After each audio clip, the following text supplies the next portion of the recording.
نبی اکرم صلی اللہ علیہ وآلہ وسلم اور آپ کے ساتھ چند صحابہ تھے، مسجد نبوی شریف سے باہر کھڑے تھے۔ صبح کا وقت تھا،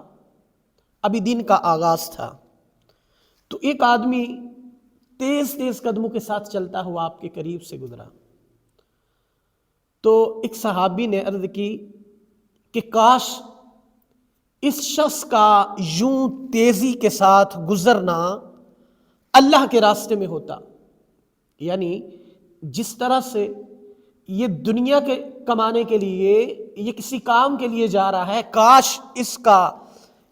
اس طرح سے جانا، اس تیزی کے ساتھ جانا دین کے لیے ہوتا، اللہ کے لیے ہوتا۔ تو میرے نبی نے فرمایا کہ یوں نہ کہو، اگر یہ بندہ حلال روزی کے حصول کے لیے جا رہا ہے، اگر یہ بندہ حلال روزی کمانے کے لیے، اپنے بچوں کے لیے روزی کمانے کے لیے جا رہا ہے،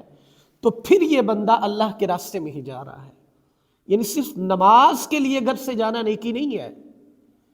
کسی کی عیادت کے لیے نکلنا بھی نیکی ہے، اپنے بچوں کے لیے جو لوگ روزی روٹی کمانے جاتے ہیں، لیکن شرط یہ ہے کہ اس میں کوئی غیر شرعی امور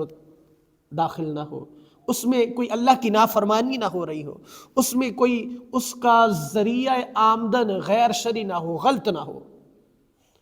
تو جو بندہ روزی کمانے کے لیے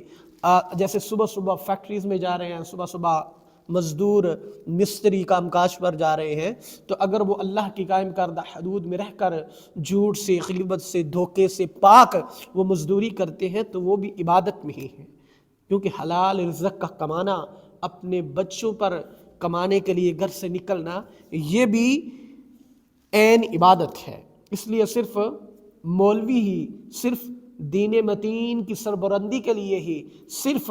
دین کی خدمت کرنے کے لیے ہی، صرف وہی بندہ نیکیوں کا حقدار نہیں ہے، صرف وہی بندہ دین کے لیے نہیں جا رہا کہ جو صرف نماز پڑھنے یا پڑھانے کے لیے جا رہا ہے، یا کسی کو تبلیغ کرنے کے لیے جا رہا ہے، بلکہ وہ بھی بندہ عبادت میں ہی ہے کہ جو صبح صبح اٹھ کر اپنے بچوں کی روزی کمانے کے لیے جا رہا ہوتا ہے۔ اس لیے کسی بندے کو ہمیں اس وجہ سے حقیر نہیں سمجھنا چاہیے، یا کسی بندے کو اس طرح کی باتیں نہیں کرنی چاہیے کہ تم دنیا کے لیے جا رہے ہو، دنیا کمانے کے لیے جا رہے ہو۔